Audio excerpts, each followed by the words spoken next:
DRDO నుంచి job notification అనేది release చేయడం జరిగింది. ఫిజికల్ రీసెర్చ్ లాబొరేటరీస్ నుంచి equipment of technical assistant and technician పోస్టులకి అయితే నోటిఫికేషన్ రిలీజ్ చేయడం జరిగింది. టెక్నికల్ అసిస్టెంట్ వచ్చేసి టోటల్ నెంబర్ ఆఫ్ పోస్టులు వచ్చేసి 10 పోస్టులు. డిప్లొమా పూర్తి చేసిన ప్రతి ఒక్కరు ఈ పోస్టులకి అప్లై చేసుకోవచ్చు.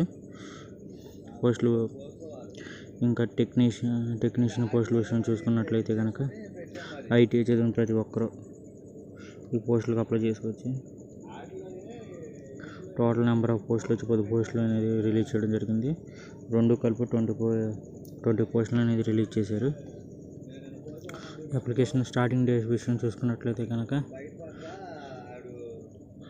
4/10/2025 లాస్ట్ డేట్ చూసుకున్నట్లయితే 31/10/2025 వరకు ఇచ్చారు. అంతే ఈ మంత్ ఎండింగ్ వరకు ఇచ్చారు.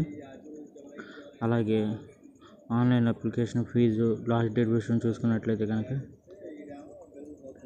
7/10/11/2025 వరకు ఇచ్చారు. నెక్స్ట్ మంత్ 7th వరకు ఇచ్చారు. ఇది వచ్చేసి వాళ్ళ అఫీషియల్ వెబ్సైట్. అలాగే ఏ పోస్ట్కి ఎన్ని జాబ్స్ ఇచ్చారు అనేది ఒకసారి చూద్దాం.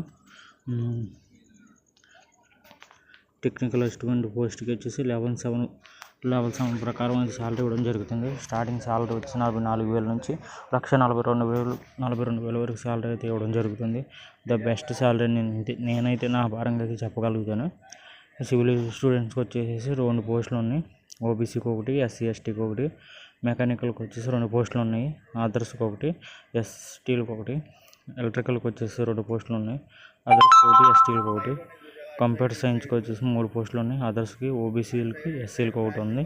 ఎలక్ట్రానిక్స్లో వచ్చేసి 1 పోస్ట్ ఉంది. అది ఈడబ్ల్యూసీ అభ్యర్థులకు ఉంది. టోటల్ వచ్చేసి 10 పోస్టులు అనేది డిప్లొమా పాస్ అయిన ప్రతి ఒక్కరు అప్లై చేసుకోవచ్చు. ఈ పోస్టులకి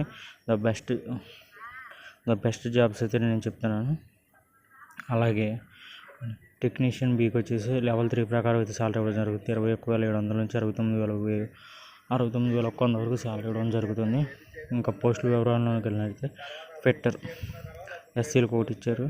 టర్నర్ అదర్స్కి 1, ఓబీసీలకు 1, మెకానిక్స్ ఎస్సీలకి ఎస్టీలకి ఇచ్చారు 1 పోస్ట్. ఎలక్ట్రానిక్స్ అండ్ మెకానిక్స్కి అదర్స్కి 1 పోస్ట్, ఓబీసీలకు 1 పోస్ట్ ఇవ్వడం జరిగింది. ఎలక్ట్రీషియన్లో అదర్స్కి 1, ఈడబ్ల్యూసీ వాళ్ళకి 1, mechanic refrigeration and air conditioning వచ్చేసి ఎస్సీలకి 1 పోస్ట్ ఇవ్వడం జరిగింది. టోటల్ నెంబర్ ఆఫ్ పోస్టులు వచ్చి 10 పోస్టులు. ఐటీఐ చదివిన ప్రతి ఒక్కరు ఈ పోస్టులకు అప్లై ప్రతి దానికి కంపల్సరీ ఎడ్యుకేషన్ క్వాలిఫికేషన్, ట్రేడ్, దానికి సంబంధించిన ట్రేడ్లు ఉత్తీర్ణత ఉండాలని మాత్రం ఖచ్చితంగా చెప్పారు. అలాగే ఎగ్జామ్ విషయాన్ని చూసుకున్నట్లయితే కనుక రిటన్ టెస్ట్ ఒకటి ఉంటుంది. Written test, skill test, interview అయితే మాత్రం లేదని చెప్తున్నారు. రిటన్ టెస్ట్, స్కిల్ టెస్ట్ మాత్రం బేస్ చేసుకుని అయితే జాబ్ ఇవ్వడం జరుగుతుందని చెప్తున్నారు. సేమ్ టెక్నీషియన్ కూడా రిటన్ టెస్ట్ను స్కిల్ టెస్ట్ అనేది కండక్ట్ చేస్తామని చెప్తున్నారు. ఇంకా ఇంపార్టెంట్ నోటీస్ ఇవ్వడం జరిగింది. ఒకసారి చెక్ చేయండి. ఏజ్ లిమిట్ విషయం చూసుకున్నట్లయితే కనుక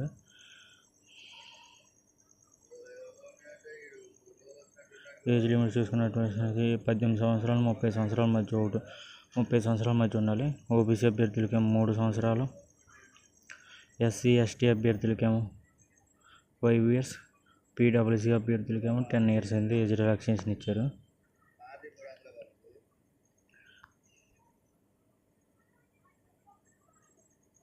శాలరీ విషయం, పే అండ్ శాలరీ విషయం కనుక చూసుకున్నట్లయితే కనుక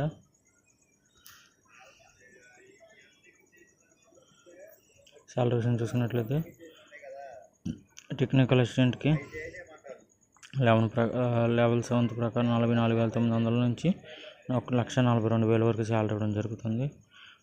టెక్నీషియన్కి వచ్చేసి లెవెల్ 3 ప్రకారం 21,700 నుంచి 69,100 వరకు. ఇతర అలవెన్స్లు కూడా ఉంటాయని చెప్తున్నారు. HRA, transport allowances, house rent, ఇలా చాలా అలవెన్సెస్ ఇవ్వడం జరుగుతుంది. అప్లికేషన్ ఫీజు విషయాన్ని చూసుకున్నట్లయితే కనుక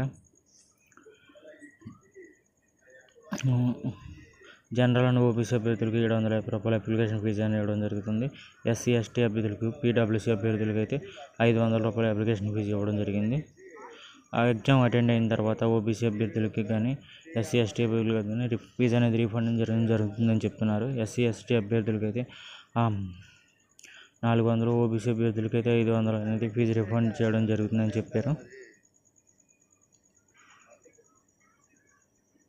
అందులో మీ అప్లికేషన్ ఫిల్ చేసేటప్పుడు మీ IFSC code details, account details అనేది పర్ఫెక్ట్గా ఇవ్వమని ఈ అప్లికేషన్లో ఇవ్వడం జరిగింది.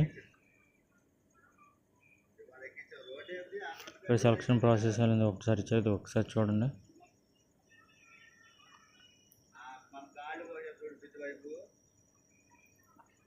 ఈ అప్లికేషన్ సంబంధించిన మిగతా వివరాలన్నీ ఇక్కడ ఇవ్వడం జరిగింది.